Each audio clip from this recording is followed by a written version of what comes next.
پیامبر صلی الله علیه و آله در حدیثی میفرمایند روز قیامت بر سر در بهشت 8 در داره، بر سردر هر دری نوشته من بر 3 نفر حرامم. اون 3 نفر کیان؟ یک دائم الخمر، کسی که 24 ساعت داره خمر می نوشه، این بهشت برش حرامه. 2 کسی که به پدر و مادرش بی احترامی میکنه، کنار آدم میلنده. مادری میرفتم پیشش، مسن 70-80 سالشه، رفتم پهلوش گریه کرد. گفتم چی کار داری مادرم، سفارش کردی؟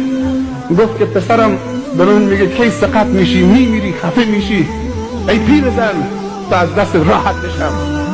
مادری بوده که زن به پسرش گفته یا من تو این خونه یا مادرت. مرده هم به زنش گفت مادرم بره بیرون، تو باشی. علما میفرمایند دعای پدر و مادر در حق اولاد مثل دعای پیغمبر در حق امتشه. بترس از دعای مادر و نفرین مادر. چند بار به مادرت گفته ای پیرزن؟ یکی از علامات قیامت ان تلد الامة ربتها، کنیز بیاد بیبیشو به دنیا بیاره. سوال کردن تعجب کنیز چطوری بیبی به دنیا میاره؟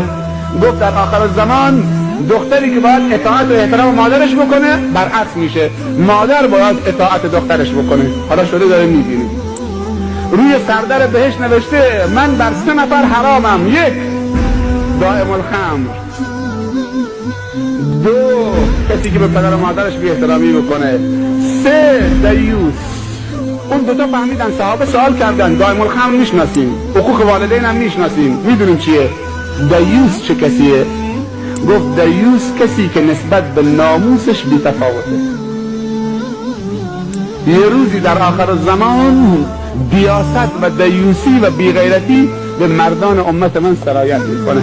اینها بدونن که بوی بهشت نمیشنون و رو سردر بهشت نوشته دیوس بر من حرام برده من نمیشه. کسی که راضی بشه زنش آرایش بکنه، 7 قلم سرخ و سفید، افراد کلون، لباس نازک، کفشش پاشنه کفشش یه متر، کرب تو این خیابون بوی آتکلونش از کجا داره میاد؟ آقام عین خیالش نیست.